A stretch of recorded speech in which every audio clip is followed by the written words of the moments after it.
Galing ko po kami sa mahirap talaga as in. So, hindi sila makapagtrabaho dahil sa takot na baka mag-crossfire sila. Every night, umaalis kami sa bahay sa takot na baka sunugin yung bahay. May asawa na ako nun eh. Alam ko. Di ba? Tinago lang. Hindi kasi sikat, anak.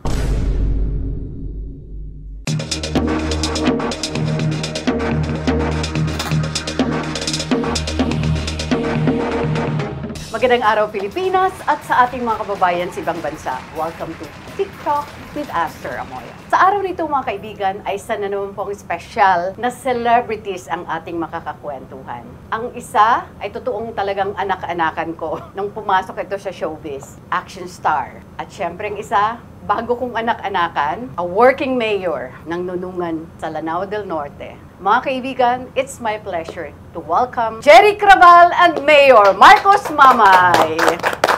Thank you po. Kumusta kayo? Dito muna tayo kay Jerry. Tutuwa ako dito kasi for some time, Jerry, huminto ka sa showbiz career mo. 4 years straight. 4 years din. Ano ang rason? Bakit ka huminto for a while? It so happened na nung 1999, pabagsak na ang movie industry. 1997 actually. Yan, hanggang sa wala ng action film. So lahat ng action star, garahe. Correct. Kaya napakahirap sa mga action star, tsaka yung nagli-lead, yung tumanggap ng supporting. Lalo na kung ang role mo ay tatay.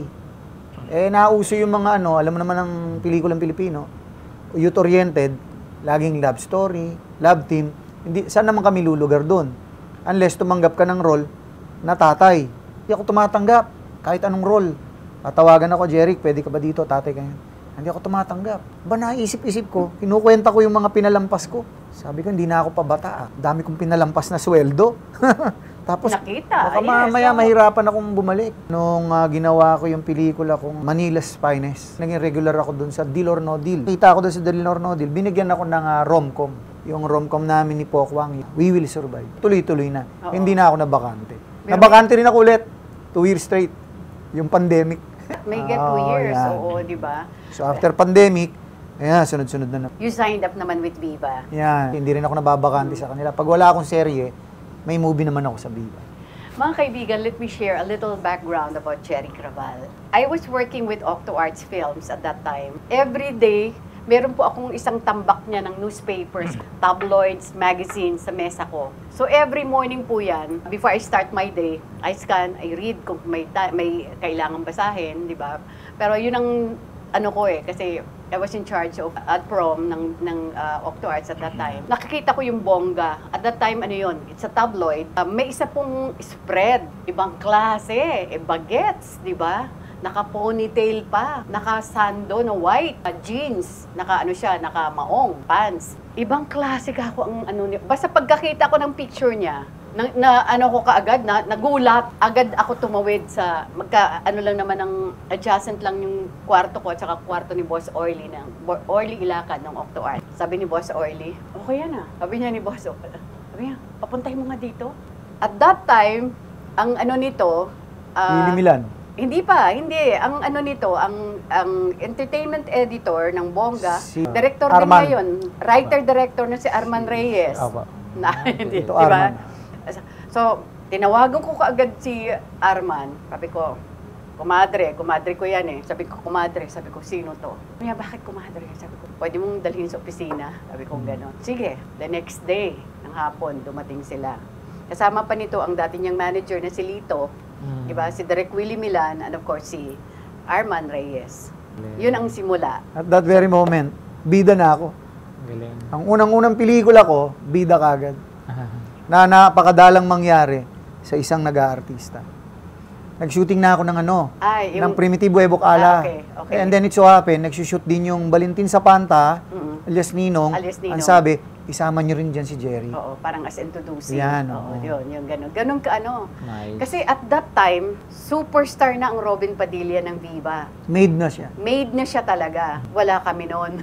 Walang Octo Arts nun kasi bago pa lang Octo Arts. Yeah. So 1992 nagsimulang Octo Arts eh. 91 actually, tapos 92 yung release ng movie. Ang init-init din nun ni Andrew E. Napanood namin si Michael V. Sa Itbulaga. Nag-contest sa Itbulaga.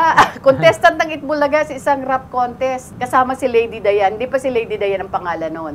Na kinuha rin namin. So, yun ang po. Para magkaroon lang kayo ng background. So, a little background and the rest is history. Yan ang po si Jerry Crabal. Balikan ko muna anak si Mayor. Mayor, ang ganda-ganda kasi ng nito, ng kwento ng buhay mo. Actually, isa 'yun sa nakaka-inspire. Gusto ko muna himayin yung success life story mo. Apo. Ikwento mo naman ng konti. Actually, galing po tayo sa mahirap, no? Knowing na yung mga parents po natin, mga farmers po. Both nanay at saka tatay ko po, mga farmer po sila. Then, galing ko po kami sa mahirap talaga as in. Mahirap na mahirap. Experience po namin yung kumakain ng isang beses lang sa isang araw. Minsan wala nga eh, natutulog na lang. Then, yun nga, kasi ang dagdag pa noon, kasi yung family feud o rido sa amin, na naging culture ng mga Muslim, so hindi sila makapagtrabaho. Dahil sa takot na baka ma-crossfire sila, no, sa pinagtatrabaho nila, kaya yun ang nangyari. So, lalo kami naghihirap ng pagkakaroon ng rido na yun. So, yun ang nangyari. Then, yun nga po, pati sa pag-aaral, ganun din. Kasi damay kami, mga estudyante. Hindi kami makapag-aral. So, yung nakapag-aral, doon na dinadala sa mga ibang lugar, sa malayo, na hindi alam ng mga kalaban namin. Every night, umaalis kami sa bahay, sa takot na baka sunugin yung bahay, sumasali kami. So, nagtatago kami sa kagubatan, para di kami maano sa mga ambush-ambush na yun. Yun pa ginagawa. Grabe, ang hirap na pinagdaanan namin, tita. Sobra. Yung struggle na struggle, pinagdaanan grabe nyo. talaga. As in. Ilang kayo magkakapatid? 4 po, tita. Okay. Siyempre, yung kinikita ng parents mo, hindi naman sapat para sa inyo. Pero paano ka nakapag-aral? Sa pag-aaral sa elementary, actually, wala man masyadong gasto sa elementary. Sa college naman po, so, dahil po scholar po tayo, di ko ma-imagine kung... Elementary hanggang college, scholar ka? Scholar po ako. Okay. Consistent honor student po din. Mhm. So, hanggang college, being sa member ng college Dean's Lister po. Dagdag din sa mga story ko, no? Lalo na sa high school, kasi doon ang mga grabe yung pinagdaanan ko doon.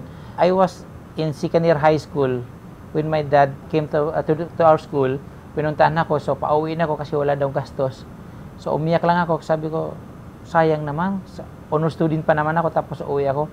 Minsan naisip ko sana, sabi ko, naging anak ako na mayaman. Hindi sana ako maging ganito.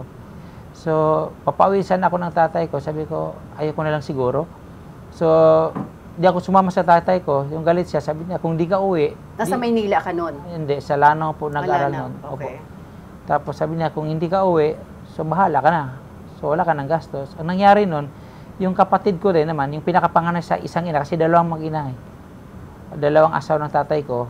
Kasi nung namatay yung unang asawa, nag-asawa, yun naman ang nanay ko. So, yung pinakapanganay sa unang asawa, may mga anak din na pinapaaral. So, bali, siya na yung gumastos. Nadagdag din sa gastos niya. Kasi 3 anak niya nag-aral, so naging 4 na kami. Kasi yung tatay ko, hindi na masyadong gumagastos. Kasi gusto niya, umuwi ako, kasi wala nang panggastos. So, natuloy ko, sabi ko, yun nga, umiyak ako, sabi ko, sayang naman, no? Kung sino pa yung may kaya, may utak, kumbaga matalino, tapos yun pa hindi makapag-aral. Kaya sabi ko, as I said earlier, sana sabi ko, naging anak ko na mayaman para hindi ako maging ganito, magsakripisyo. Tapos yun din, every time na may competition, ako yung pinapadala ng buong province ng Lanao del Norte, panlaban sa region, sa national competition.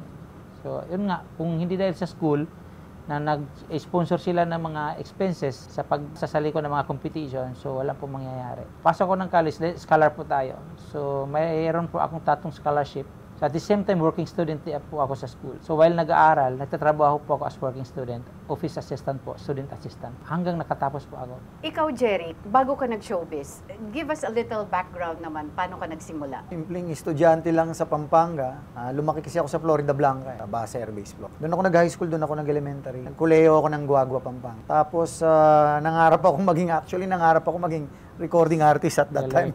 Kasi I'm a huge fan of Francis Magalona. At first, I wanna be like him, but it didn't happen. Ang talagang unang nakakita sa akin, si Willie Milan. Daanan lang ako ni Willie Milan eh. Gusto na mag-audition, grupo kami. Sabi niya, ano mo yung mga Padilla? Sabi ko, wala ako. Sumalis, busy siya, may shooting doon sa lugar. Pagbalik niya, Pampanga ito. hindi, dito na to sa Metro Okay. Manila. Ano mo yung mga York? Hindi ko na malalam kung sino yung mga York. Mm-mm. Sila Ace Berhel daw. Sila Ace Berhel.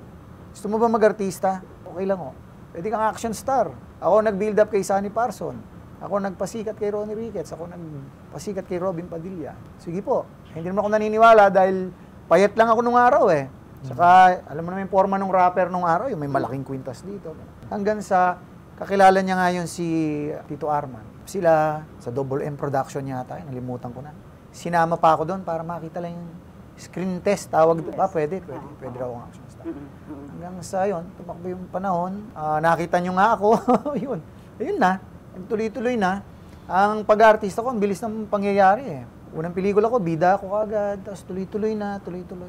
Yun lang, hindi ako nahirapan pumasok sa pag-artista. Hindi tulad ngayon, napakahirap mag-artista. Taon ang binibilang, Taon. minsan pa nga, ilang taong ka Kahit na, nung wala araw pang may mga nangyayari. nagbida na ang tagal nila naghintay, 8 taon, 5 taon, bago sila nabigyan ng break.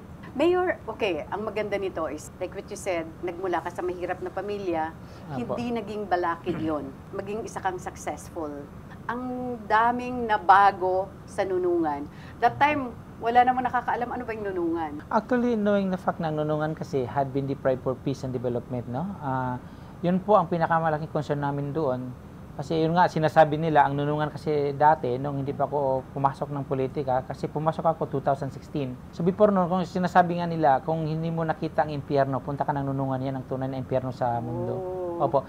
Kasi walang accessibility, walang daan. Pangalawa, walang electrification. Pangatlo, unstable yung peace and order. Yes. Masyadong magulo dahil sa family feud o rido. Yes, yes. So, isa din yan sa nakapanalo sa akin kasi unang-una, hindi pa po tayo naging mayor. Ang dami po natin ginawa, no? Na kunwari, yung sa mga accessibility, yung daan, bilang isang president po ng isang organization, so tayo po yung nag-request sa taas na sa president particularly, sa Presidential Action Center, nagpadala po tayo ng sulat, tapos pinapirma natin mga officers, din kinuha ko po yung master list ng COMELEC, tapos pinapirma ko bawat barangay, lahat ng mga constituents, para in a form of petition. So pinadala po namin sa Office of the President. So doon din ako nakakuha ng idea na mas malakas para yung impact na in a form of petition mga request natin. 2 weeks after matanggap yung Hindi ka pa mayor at that hindi time? pa ako mayor at Okay. that time. That was year 2015 po. Okay. Kasi pumasok ako 2016 ng politika. So, nung matanggap yung letter ko, so tumawag sa akin ang Presidential Action Center na pinorward, ni-refer yung letter ko sa Department of Public Works and Highways, DPWH, kasi concerning po yung namin, hinaing namin sa infrastructure. Kasi ang namin hiningi namin is accessibility, yung concreting ng national road connecting sa 3 municipalities sa province of Lanao del Norte. So yun, tumawag naman sa akin yung bilang isang proponent ng project na yun. Tumawag sa akin ang DPWH na the following week nun, darating daw sila, din ihanda lang yung mga sasakyan na para sa pagbalidit ng daan na yun ang request namin. So yun, ihanda po namin. So dumating yung mga engineers galing sa DPWH Central Office, kasama yung sa region at saka yung sa province. So yun, dumating po sa amin, so binalidate po nila. So timely, the following year, 2016, nag-file, or 2015 pa, 2 months before mag-2016. So naka-file tayo ng candidacy. Actually, it was the people who forced me, who urged me to enter into politics. Naka-file tayo, then yun nga po, timely, nung manalo tayo, luckily nanalo tayo, then na-approve din yung kasi timely kasi sabay kami ni Duterte na pumasok ng ni President Digong ng politika. President din siya. So, alam naman natin si Digong kung paano po siya manungkulan or paano niya ginawa yung trabaho niya. So, ayaw niya na didelay yung project, kaya automatically na-approve yung project at ayaw niya man-delay. So, bilis yung Parang pag-implement ng project. din. Opo, Oo. timing din. Mm-mm. Yun po. So, ang bilis. Ang bilis na, that is worth more or less 1.5 billion na concreting ng national road ng circumferential connecting 3 municipalities in the whole province of Lanao del Norte. Pangalawa, ang concern po natin is yung stability ng peace and order. So, sa atin po, hindi pa po tayo naging mayor.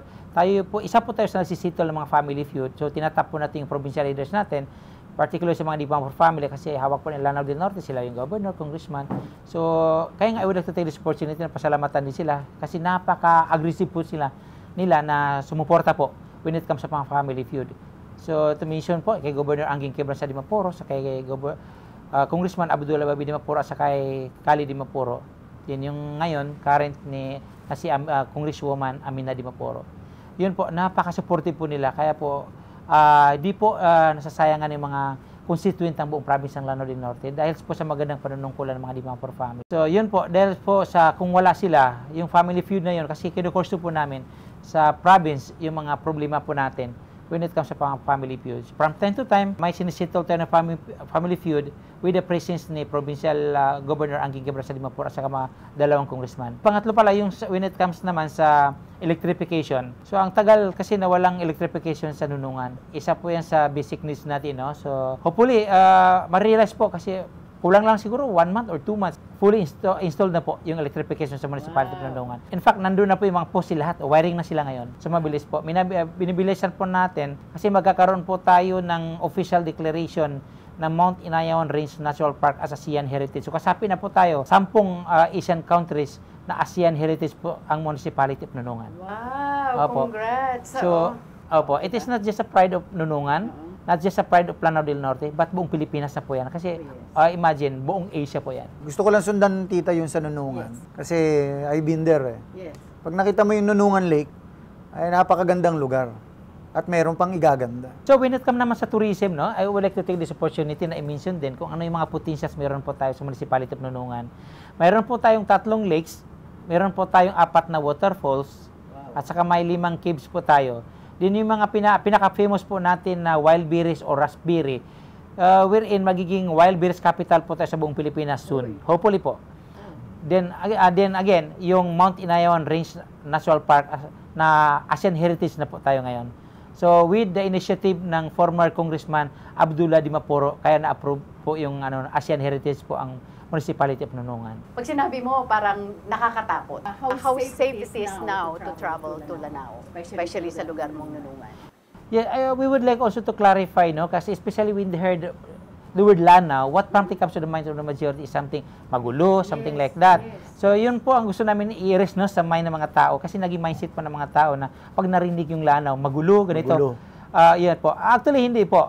In fact, ang Lanao del Norte, I will speak on behalf of Lanao del Norte, no, kasi napaka-peaceful po ng Lanao del Norte. In fact, ma-justify po natin na dinami-daming mga celebrities, mga artist na pumupunta po doon. Lalo-lalo na sa Nunungan, municipality of Nunungan. At saka Nunungan po, yung the farthest municipality sa buong Lanao del Norte. Pinaka-remote po. So how come na yung mga artista, influx po yung mga turista natin, mga artista na pumupunta doon. So it means ang Lanao del Norte, peaceful po. Safe. Pinaka-safe po. In fact, ang Lanao del Norte, isa po yan sa pinaka-safe, the safest province ang Lanao del Norte sa buong Region 10. Mas magulo pa rito sa NCR. Jerry, meron lang akong i-connect sa inyong dalawa, no? Kasi bukod sa movie, no? You, Mayor, being a Muslim, di ba? Brother Muslim. And of course, Jerry being a Christian. Correct me if I'm wrong, Muslim men are allowed to marry at least 4 na wives. And yet, Christians, non-Christians, natatawad. Parang alam ko na yung pupuntahan. Alam ko na pupuntahan. Parang guilty. Baligtad kami. Baligtad. Hindi kaya nga eh. Men, by nature, are polygamous. In your case, Jerry has 18 children and 11 grandchildren. Pati ako na shock, 18 ang mga anak niya. Yeah. At ang isa sa mga anak niya ay sikat na sikat, si AJ Raval. Paano mo ito na mamanage? Actually, bago ako mag-artista, tita, may asawa na ako nun eh. Alam ko. Di ba? Tinago lang natin nung araw dahil ang paniwala ng tao, ang paniwala ng tao, hindi sisikat kasi may asawa na, may anak na. So, tinago lahat yun. At saka bagets na bagets ang So, dating mo, tumakbo no? yung panahon na alam talaga ng tao, hindi na pag-uusapan na hindi na pag-uusapan. Hanggang sa lumalaki na yung mga anak ko na nauso yung TikTok, nauso yung mga cellphone na anak ni Jeric to, anak ni Jeric, mga nagti-TikTok. Parang ang daming anak. And then, na-interview ako isang araw na, Jeric, anak mo ba yung siya, no? O, parang ang dami mo anak. Natanong ngayon ilan ng anak ko. Ayoko naman ng magkunwari na ang anak ko lang ay 4. Ayoko naman ng ganon. Sinabi ko na yung totoo. Ang anak ko ay 18. So, wala naman ako naging problema dun sa anak ko. They know each other. In fact, pag meron kaming get-together, magkakasama naman kami.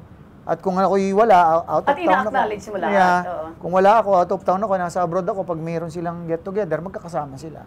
Para lang magbabarkada. Alam mo yun pinaka-importante. Yun ang pinaka-importante. Kahit magkakaiba yung mga nanay, Yeah. Hindi ko kasi tinago. Pag Yes, tinago mo yes. kasi, Oo. paglaki ng mga yun, nagkakagulatan eh. Yes, totoo. Even yung mga anak ko sa ibang bansa, may anak ako sa New York, may anak ako sa Japan. So, magkakakilala sila. Yung anak ko sa Japan, na-meet mo na rin yun, tita, di ba? So pag umuwi dito yun, sa amin nag-i-stay. At hawig ni AJ. Yeah, oo. Ang laki ng hawig kay AJ. Di ba? Pero doon sa mga anak mo, may isa pa si Janina, di ba? Si Janina. Yung anak mo kay Yeah, Monica oo. Herrera. Nag-artista rin yun. Nag-artista. Recording artist din yun ng, pero ng sandali Viva. lang. Sandali. Hindi, ngayon nag-artista pa rin siya, yung mga indie film, tsaka recording sa Viva. Oo. Mas nauna yata yung nag-artista kaysa kay AJ. Parang sabay. Sabay sila. Sabay yata. Pero si AJ ang mas Yeah, sumikat ang oo. gusto. Actually, si AJ, hindi ko alam na nag-aartista yun sa Viva. Oo. Hindi naman ako nagpasok diyan sa Viva. Kay Janina, ako nagpasok sa kanya sa Viva. Kasi it was during the time ni Jeric dun sa Octo Arts na naging sila ni Monica Herrera. Di mo pwedeng itago. Di mo talagang pwedeng itago, di ba? Oo nga. Pag tinago Oo mo, nga parang ipinakinahiya mo sila. Tsaka hindi ko pwedeng sabihin lang na 4. Pag tinatanong ilan ang anak mo, 4. Para wala na lang mahabang kwento. Magdadamdam naman yung iba. Oo. Ang nanay ni AJ, biological mother niya, si Alisa. Ang nagpalaki, si Holiday. Oo nga. Paano niya na ano yun? Bata pa si AJ nung inuwi ko sa bahay. Oo. Kaya nga, tawag di, kaya very close siya sa biological Kaya nga, wife. Kaya very Hindi, thankful wife. ako kay Holiday kasi Oo. biro mo lahat ng sakit ng ulo, sinalo niya. Lahat ng problema ko, sinalo niya. Nandiyan pa rin siya. Kaya hirap makakita ng ganun eh. Siya, Oo. kaya I considered her as my trophy. Kasi birang ganun. Sabi nga, kung ang pagiging mapagmahal masyado ay martir, sabi niya. Siguro nga martir ako. Grabe. Close si Dayday sa lahat ng mga anak mo. Yeah, oo. Si AJ, lumaki kay Dayday eh. Hanggang ngayon pag naman, nagka-camping kami. Oo. Kami nila AJ yung magkakasama. Walang selosan. Wala. Hindi nangyayari sa amin yung selosan. Hindi uso sa kanila. Sa attention mo. Ako kasi, actually kaya dumami yung anak ko dahil gusto ko magkaroon ng anak na lalaki. Ang tagal magsidating. Ang tagal lumabas. Tuwing magkakaanak ako, babae. Sabi ko, gusto ko lalaki. Kaya dumami. Kaya ang lagi kong kasama ngayon, mga lalaki. Ilan ang boys mo? 6. So, 12 yung Yan, puro babae. Halos lahat ng mga anak ko ngayon, may kanya-kanya na silang buhay eh. Okay. So, ang nasa akin na lang si Kuluskov yung youngest. Okay. He just turned 14. Mhm. Kaya, So, 14 ang youngest mo. 14 Oo, years oo. old. Boy. Boy. Boy. Yun ang lagi yung kasama. Si Dayday? Oo. Saka si JK. Saka si Gabe. Yung tatlong yun lagi kong kasama. Si Ace naman, may pamilya na rin Si yun. Ace, rapper. Rapper yun. Oo, Sa time Angeles actor. kasi siya nakatira. Yes. San Fernando ako. Mhm. So nakikita lang kami pag may meron kaming kasiyahan, gano'n. Si AJ, kasi wala ka hindi ka nag-recommend sa Viva, and at the same time, nagulat ka na lang, Yeah. tapos nagpa-sexy. Hindi ko siya sinusuportahan sa gano'n eh. Oo. Actually yan, nag-audition yan sa 5. Na-reject. So magbuot nung na-reject siya, nagkaroon siya ng inferiority complex na parang lahat ng sasabihin ko, mali. Ayoko, di ako pwede dyan. Parang ganon. Tapos kinukuha yan sa boy pa si Tita A noon, si Tita Angge eh. Dahil lagi kong kasama yan sa Deal or No Deal, yung mga shooting ko, taga-bit-bit ko ng gamit yan si AJ eh. Ayaw niya talaga. So tumakbo yung panahon, nagulat ako bigla nasa Viva. Oo. So kailan mo natanggap yung pagpapasexy ni AJ? Ito na lang huli. Ang impresyon ko kasi, hindi kasi sikat anak. Huwag kang gumawa ng sexy, hindi kasi sikat yan. Sumikat. Mali pala ako. Salamat. Ayun. Okay naman. Pero ngayon, limitado na siya sa ganun eh. Ikaw, Mayor, I remember naman, 5 ang anak nito tama? Ay, 4. 4. 3 doon, sabay-sabay na ikinasal. And the youngest was 16. Bakit inaalaw niyo yung ganung kabata? Sa amin, sa pagkakalam ko lang, is allowed yun. Kasi sa time po ng Prophet Muhammad, so pagdating ng edad na nagbibinata at saka nagdadalaga, pwede na mag-asawa dahil to get rid of yung mga temptation. Okay. So, mas minabuti kasi yung devotion kasi sa religion, Okay. na para hindi ka magkasala, so better to get married na lang early. So, yun ang purpose nun. Sa akin din naman, bilang isang politician, Kasi mga kapwa ko politician din yung naging asawa nila. Oo. So sabi ko, At may lawyer, ha? yes. May lawyer Ang kang unang, sarili. yung panganay ko na babae, ang naging asawa niya, lawyer sa kapamangkin din ng mayor ng isang municipality.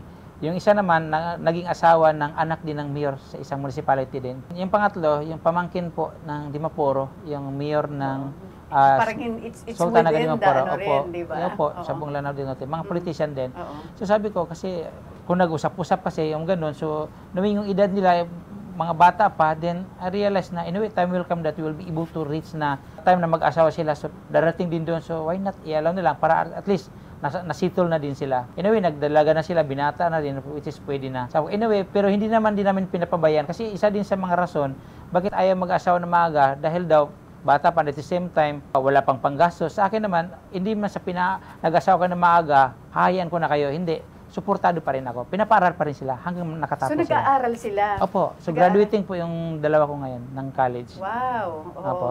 Yung 16 ba yung youngest? 17 na siya ngayon. 17 na siya ngayon? Opo. Nalit kasi siya, kaya hinto siya. So, kakagraduate lang niya ng junior high. Okay. So, magka-college na rin? Opo. Yun ang asawa niya, ang Dimaporo family po. I see. Opo. Okay, nakakatuwa. In your case, nung, siyempre, wala ka pang mga apo at that time, 18 yung mga anak mo, tapos nung may mag-asawa at magkaanak na, nagkaroon ka ng apo, anong mas matimbang sa'yo? Kasi usually daw, pag nagkakaapo, yung attention daw na focus sa apo. Tama ba yun? Tama ba yan? Aggressive mayor eh. Ang dami kasi nila. Oh, So, labing isa. oo. Meron ka bang pet doon? Lahat naman sila. So, ikaw talaga, Pantay-pantay ayaw lang mo, Kaya lang mas dikit ako doon sa mga anak kong lalaki. Okay. Tapos sila naman, yung mga apo-apo ko, dahil siyempre bata pa, laging gusto kasama sila ng magulang nila. Mm-mm. Yung ganun. Oo. Yun, yung obligasyon ko sa kanila, hindi rin naman natatapos yan bilang magulang. Totoo Kahit yun. may pamilya na yung mga Totoo yan, yun. walang katapusan ng obligasyon ng magulang sa anak. Correct. Yan. Ganun din sa apo. Okay. Are you close doon sa mga nanay ng mga anak mo? Aside from your wife, of course, si Tete. Yeah. Na-maintain mo yun? Yeah, in Na-maintain fact, mo yun? ngayon habang nagte-taping tayo, yung isang nanay nung anak ko, may event sila sa Clark. Okay. So, tinatawagan ako noon dahil may pinagagawa siyang kung ano-ano dun sa event nila. Ako tinatawagan niya kung sino kung pwedeng gumawa nito, pwedeng gumawa nito. Close naman kami, magkakaibigan naman. Wala akong nakaaway sa kanila. Even the mother of AJ, yung biological mother niya, close naman kami. Si oh. Elisa. Oo. Pagka may problema yun, tinatawagan ako noon eh. Sabi ko, Pero ganito how lang do you gagawin mo. manage? How do you manage? It's a matter of time Management. management and mind conditioning. Pag na-condition mo yung sarili mo sa ganito, ganyan, hindi ka na mahirap mag-adjust. Tinatawagan ka nila, kailangan kita. Yeah, hindi maiwasan kasi halimbawa may usapin tungkol dun sa anak namin. So, hindi maiwasan yun. Pupunta ako. Pupunta ka. Halimbawa, gender reveal. Mhm. Miski Meron busy ka ako, ba? tatakbo ko. Meron ba? Meron, tatakbo ko. Birthday nung apo ko, miski malayo, tatakbo ko. Miski may taping ako, talagang kukulitin ko yung production ko. Sandaling-sandali lang ako. Tatakbo lang ako dun sa ganyan-ganyan. Para lang hindi So ma-disappoint. lahat ng mga special occasions ng mga anak mo, Dumarating ako. you make it a point na nandun ka. Yeah. Ang hindi ko lang sila napagpupuntahan talaga nung nagkaroon ng pandemic. Kasi bawal lumabas. Ang bahay ko San Fernando City, Pampanga. Yung Florida Blanca, may farm akong maliit doon. Farmer ba or gardener? Gardener. Gardener, di ba? Mahilig ako magtanim ng puno eh. Oo. Kasi sa akin yung parang therapy. Okay. Masarap ang nararamdaman ko pag nakakapagtanim ako ng puno. Mayor, how do you manage your time? Sa akin, again and again, time management din ang pinaka-importante dyan eh. So, kailangan mag-manage ng time mo. So, ang ginawa ko, kasi yung sa family din, no? Kasi baka ma-compromise naman yung time natin sa mga family. So, may allocation din naman time para sa mga family. So, ginagawa ko, may mga scheduling. So, sa akin, sa phone ko, naglalagay kasi ako doon ng parang daily activities ko ganito. Parang 1, 2, 3, 4, mga date yan every month. Para hindi ko makaligtaan yung mga bagay-bagay na kailangan kong gawin. So, yun ang ginagawa ko. Time management talaga po, tita. Lalo na sa akin, masyadong lalo na sa naging national figure po tayo. Oo, parang napaka-komplikado pati ngayon. Hectic. Kasi may social Hectic ano ka yan pa eh. may social life ka pa eh. 'Di ba? Yung social life related naman sa trabaho mo eh, 'di ba na? Opo. Marami kang kailangang puntahan, 'di Ang ba? pinakapahinga ni Mayor, Social obligation. ano di ba? lang, kanta. Mahilig sa Parang karaoke si pamparelieve Mayor, po ng stress. Doon sa 18 anak mo, sino pa sa kanila ang may intention? Actually, ako lang ang nagpo-push doon sa mga anak ko. Okay. Hindi nila hilig eh. tulad ni JK, pinupush ko yan, hindi niya hilig eh. Tapos, yung panganay ko talaga, yun ang gusto kong pag-artistahin, yung panganay kong babae.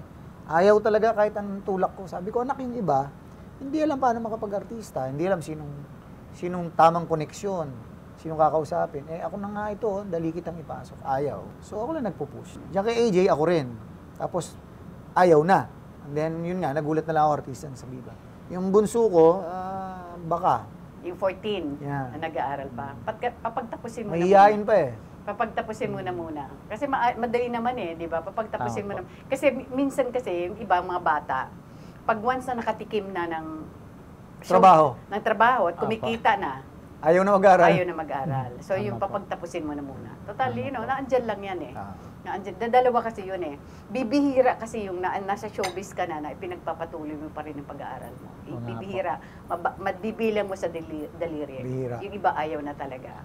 Tulad ng tinanong ko kanina kay Jeric, syempre, una iba yung, andyan pa rin na may obligasyon mo being a father to your kids, to your children. Pero Aba. pag nagkakaapo ka, nag-iiba daw yung pakiramdam. Definitely, totoo po yan. Oo, diba? Kasi yung apo ko, knowing na yun ang first apo ko, parang doon nalipat yung attention Attention ko. mo, Yung diba? anak ko na 4 years old, dapat doon ko yan, so parang nalipat doon sa apo. Oo. Kasi ang daming katuan kasi nakakatuwa yung apo namin.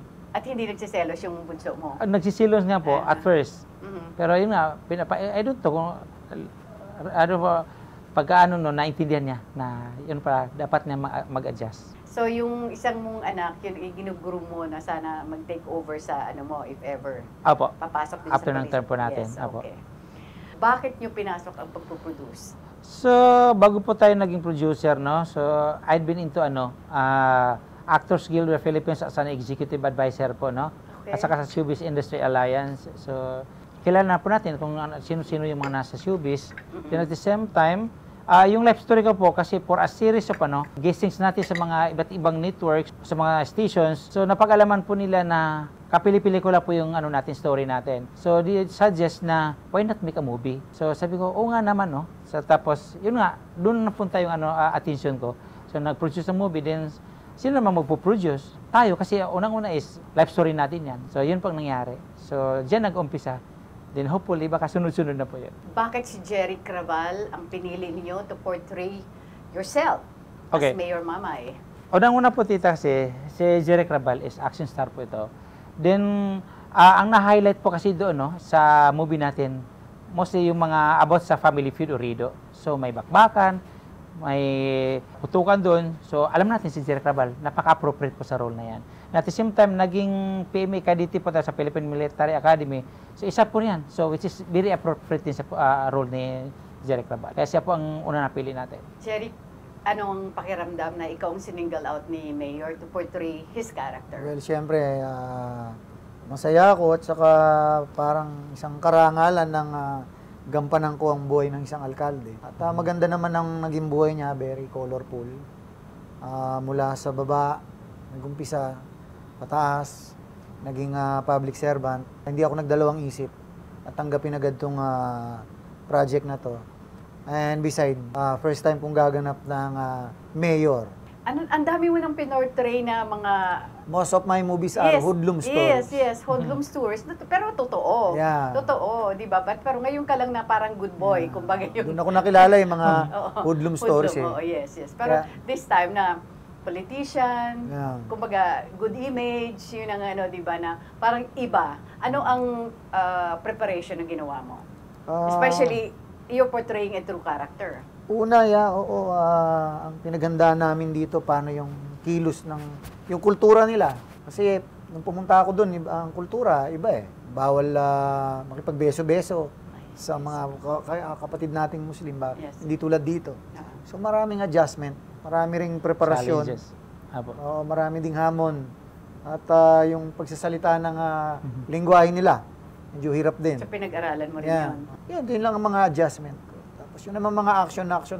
Linya naman natin yun, kayang-kaya na yun. How long did it take you to prepare for the role? Kasi hindi naman ganun kadali eh. Siyempre, aaralin mo rin siya, di ba? Buwan din. Buwan din. Buwan din. Oo. Kasi long planning eh. Hindi man pwedeng agad shooting na tayo bukas. Shooting tayo next week. Hindi naman ganun. Mayor, bakit yung buhay nyo ang ginawa nyong unang pelikula Anong production niya? Mamay Production po. Mamay Productions. Opo. Bakit yung buhay niyo kaagad ang isinapelikula niyo? Unang-una kasi, yun nga po, inspiring po yung ano natin, no? Story natin. So, para kahit paano po, ma-inspire po natin yung mga, lalo-lalo sa mga constituent natin, at saka yung mga kabataan na hindi makapag-aral sa kahirapan. So, kumbaga, poverty is not a hindrance to success. Correct. So, dapat magsumikap po. Yun ang pinaka-importante. Kasi kung hayaan po natin o kaya i-entrust po natin sa mga parents natin na alam na po natin na walang-wala po sila. So, paano po? So, dapat magsumikap. Sa bata po, nakasalala yung ano, kung makakatapos sila o hindi. So, kailangan magsumikap lang po. Tulad ng ginawa ko, so ako na po yung nag-initiate na maghanap ng trabaho while nag-aaral. So, nag-working student po ako para makatapos. Ano ang common denominator niyong dalawa? Unang-una sa akin, tita, no, ko man na yung naging role ko doon. Napakahirap po ng naging role ko kasi unang-una. Bilang isang producer at the same time, naging assistant director kasi ako. Kasi yun na sa culture po. Correct. Kasi although Buboy magaling Tan. na director si Buboy Tan, napakagaling po niyan. But din sa mga culture ng Muslim po, maraming pong mga pinagbabawal na hindi po siya pwede sa ano. Kasi pag nakita ko yung ginagawa nila, sabi ko, direct, ikat natin kasi bawal po yan. Let's say, yung one time na nagkaroon ng, kumbaga yung sa magsiyuta pa lang, boyfriend-girlfriend, na nag-holding hands, bawal sa Muslim yun. Yes, So, kinakat ko sa kanya, sabi ko, direct, cut. So, parang naging dalawa kami na director noon. Okay, tama. Pangalawa, sa pagpe-pray kasi Muslim. So, May kailangan nire-retake- ako niya magturo. May nire-retake kami. Opo, nagre-retake kami. Yung ganun. maling way ng pananalangin. Oo, mali pa nalalangin kasi nandoon kasi alam mo na sa Islam. Kailangan maging realistic kasi Yeah. una, Realistic. true to So, life stories. Iniwasan natin yung ano, mga Hindi bases. pwedeng may mali, may magre-react. Opo. Correct. So ang dami kasi pag-aralan eh. So yun nga. So kailangan tutukan ko 'yan. So yun po ang kinakailangan doon. Anong natutunan nyo? Pagiging producer ng pelikula. Ang hirap pala, sabi ko. Ang hirap pala. Yun nga po, una-una, puyat, pagod, lahat. Tapos sabi ko, sa mga artista naman, sabi ko, hindi para madali maging artista. Kaya sabi ko, ang dami namang magaganda, magagaling, pero ayaw mag-artista dahil nga doon. Kasi yung iba, mga tamad, or ang hirap gumising na maaga. Tapos ganun. Puyatan. Iba yung Puyatan. discipline. Opo. Tapos yung body clock mo parang nasisira na dahil sa kasi pabago-bago kasi yung schedule. Minsan din yung nagiging nako-compromise yung mga time natin sa ibang bagay, so doon na pupunta sa So kailangan talaga adjustment. Kasi mahirap kasi na yung mga time kasi adjustment sa lahat ng mga artista kasi hindi kasi pwede magkasabay-sabay yan. Yung iba naman may mga movie, may mga shooting sa ibang movie. Tapos, yun nga, hindi sila pwede ipagsabay. Kailangan adjustment. Nahihirapan kami. So, kaya nga, trabaho po ng line producer yan. O, kunwari si Jerry Crabal, available siya. Pero yung kasama naman niya sa scene na yun, hindi available. So, kaya ang nangyari po sa amin, palaging namumove yung namin, shooting namin. So, and it took Kasi, you... grabe. Grabe, imbis na isang buwan lang, ilang buwan bali na. Tapos sa mga cast din, minsan napapalitan kasi hindi siya available. So, kailangan talaga palitan. Otherwise, hindi matutuloy yung movie. So, yun ang nangyari. Na-discover mo kay Jerry kasi since madalas na kayong nagkakasama. Yes po. Kaya po, madalas po kami nakakasama. Kasi actually ito napakabait to. Tapos, parang kumbaga, on time siya. At the same time, hands-on siya. So, ang bilis, aggressive siya sa mga niya. Tapos, kung trabaho talaga, ginagawa niya. Yun ang nagustuhan ko kay Brother Jerry Cabal. Jerry, ano naman na-discover mo kay Mayor? Si Mayor, miski hands-on siya sa trabaho namin, nagtatrabaho pa rin siya sa public servant. Minsan, may mga kausap sa phone yan, kausap niya mga taga-nunungan. So, gawin nyo, gano'n. Hindi pa rin siya humihintong pagtatrabaho kahit sa telepono lang. Yan ang maganda kay Mayor. Kaya madalas puyat si Mayor. Walang tulog. Walang tulog yan. Walang tulog. Pero may oras. Sobrang sipag nito. Sobrang sipag. Bakit si Aramina ang pinili mo as to play your wife? Unang-una, I will credit na lang kay Brother Jerry Cabal kasi una-una siya po yung nasuggest. Siya pong gawin namin leading niya. When I heard that, immediately sabi ko, why not? Sabi ko, kasi at that time, wala akong access para kay Aramina. So, at least, nabanggit niya. Sabi ko, wow, sabi ko, what's a great opportunity kung siya makuha natin. So, ginawa namin ng paraan. So, yun po ang nangyari, tita. So, napadali. Napadali po. Then, actually, magdidecline ganito kasi alam mo na, yun nga, yung perception ng mga tao ng Lanao, when they heard Lanao, nakakatakot. Yes. So, yun kasi ang pinakamalaking... Actually, may nag-back out kaming mga artista. Hindi na lang namin sasabihin kung sino. Totoo. Natakot. Kala nila Kay magulo Lanao doon. Ang dami na back out. Kaya napalitan din. So, because of this movie, marami rin ang makaka-realize na hindi naman pala ganun ka delikado ang pumunta sa Lanao. Opo. At least, ito po yun. Eye-opener din ito. Bukod sa life story ninyo, parang marami rin ang makaka-appreciate how much percent of the movie was shot in Lanao? Brother, mga ilan na kaya? 70%. 70 siguro. 70%. Nag-shoot din kami sa Dubai. 70-80 siguro, tita. Shoot At kami ng least, 2 days sa double Dubai. purpose din ito para ma-promote nyo rin yung municipality, yung town. Yeah. Di ba, Apo. yung nunungan. Sa nunungan mismo, Apo. sino? Yun din ang nagtatanong kasi sila, tita, ba't mo pinagsabay ang politics at saka showbiz? Yes. Sabi ko, actually hindi man sa sinadyang pinagsabay, sadya lang nagkataod na movie ko na ginagawa natin. Kaya tinututukan ko po yan kasi unang-una po, iniwasan po natin yung mga bashers. Baka may magkamali. May mga sensitive na mga scene na hindi pwede sa mga Muslim, so baka mapuno tayo ng bashers. So kailangan tutukan ko po yan. Although ginagawa natin yan, hindi ibig sabihin na pinabayaan natin ang politics. Kasi andyan yan, 24/7 po tayo yan. Yun nga sabi ni Jerry, kahit na sa ibang bansa ko, nakaliba ko noon. Pero ginagawa ko pa rin yung trabaho ko kasi hindi ko pwede iwanan yan. So ginagawa ko rin tong movie na to para din lahat, ma-inspire natin ng mga tao. And at the same time, that is also part of promotion. Kasi una-una, ang movie natin na, that is our love story. Of course, yung municipality po natin, doon po siya gagawin yung mga shooting natin. So that is also part of promotion. May promote natin kung ano yung mga tourism, knowing the fact, ang nunungan kasi, very potential when it comes to ecotourism. And at the same time, yung ma-highlight, yung mga family feud, mapaintindi natin ng mga tao sa buong Pilipinas na ito ay yung family feud. Ibig sabihin nito, na hindi siya dapat gawing culture. Kasi kahit sa bandang lakuran, wala po Unti-unti doon. na ito. Opo. Kumbaga sa banda, unti-unti na di-disband. Opo. Unti-unti na ito na. So, yun po. Yung naman sa tourism, at least, napopromote yung mga tourism namin. At the same time, ma-justify natin na peaceful po ang Lanao del Norte dahil andun yung mga artista nagsushoot sila. So, how come walang nangyari? The title of the movie? Entitled Mamay po. Mamay. Apo. Maraming salamat to Pandan Asian Cafe. Thank you so much, Alvin Dennis and of course Roland Ever Belena. Hello Glow. Nutritech. Thank you so much, Josh De La Luna. Beauty Derm. Eris Beauty Care. Aficionado by Joel Cruz. Richie's Kitchen by Richie Ang. Doc Rob's Wellness Supplements. Mesa Tomas Morato. Nesta Stili Salon for my hair and makeup. Gandang Ricky Reyes. Asia Slashes. Moist View from Japan. Tokyo Grill at Tomas Morato. Shinagawa Diagnostic and Preventive Care. Shinagawa LASIK and Aesthetics. Manila Bulletin. Sugar White by Sugar Mercado. The Red Meat by Chef John. Maraming salamat. Vanilla Skin Clinic at Robinson's Magnolia. Coloretti Clothing for my clothes. Studio Manila. And of course, maraming salamat, Mayor. Sa aking anak-anakan na rin ngayon. And of course, sa aking original na anak.